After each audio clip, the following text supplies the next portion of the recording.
Ruth గ్రంథము 3వ అధ్యాయము.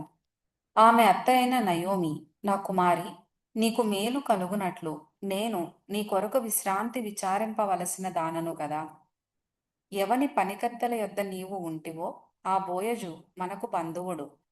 ఇదిగో ఈ రాత్రి అతడు కళ్ళమున ఎవలు తూర్పార బట్టింపబోవుచున్నాడు.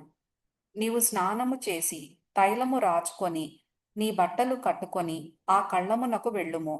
అతడు అన్నపానములు పుచ్చుకొనుట చాలించు వరకు నీవు అతనికి మరుగై ఉండుము.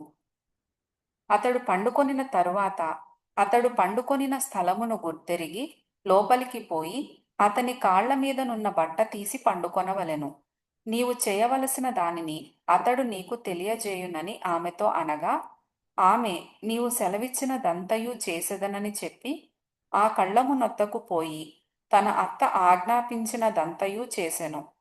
బోయజు మనస్సున సంతోషించునట్లు అన్నపానములు పుచ్చుకొని లోపలికి పోయి ధాన్యపు కుప్ప యొద్ద పండుకొనినప్పుడు ఆమె మెల్లగా పోయి అతని కాళ్ల మీదనున్న బట్ట తీసి పండుకొనెను. మధ్యరాత్రి అందు అతడు ఉలికిపడి తిరిగి చూచినప్పుడు ఒక స్త్రీ అతని కాళ్ల యొద్ద పండుకొని ఉండెను. అతడు నీవెవరవని అడుగగా ఆమె, నేను రూతు అను నీ దాసురాలిని. నీవు నాకు సమీప బంధువుడవు గనుక నీ దాసురాలి మీద నీ కొంగు కప్పుమనగా, అతడు, నా కుమారి, యెహోవా చేత నీవు దీవెన నొందిన దానవు. కొద్దివారినే గాని గొప్పవారినే గాని యవ్వనస్తులను నీవు వెంబడింపకయుండుట వలన నీ మునుపటి సత్ప్రవర్తన కంటే వెనుకటి సత్ప్రవర్తన మరి ఎక్కువైనది.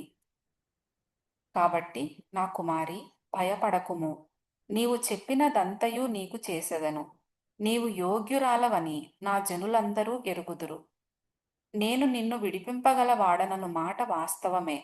అయితే నీకు నాకంటే సమీపమైన బంధువుడొకడున్నాడు. ఈ రాత్రి ఉండుము. ఉదయమున అతడు నీకు బంధువుని ధర్మము జరిపిన ఎడల సరి, అతడు విడిపింపవచ్చును. నీకు బంధువుని ధర్మము జరుపుటకు అతనికి ఇష్టము లేకపోయిన ఎడల యెహోవా జీవము తోడు నేనే నీకు బంధువుని ధర్మము జరిపెదను. ఉదయము వరకు పండుకొనుమని చెప్పెను. కాబట్టి ఆమె ఉదయము వరకు అతని కాళ్ల యొద్ద పండుకొని ఒకనినొకడు గుర్తించు పాటి వెలుగు రాకముందే లేచెను. అప్పుడు అతడు ఆ స్త్రీ కళ్ళమునకు వచ్చిన సంగతి తెలియజేయకుడని చెప్పెను.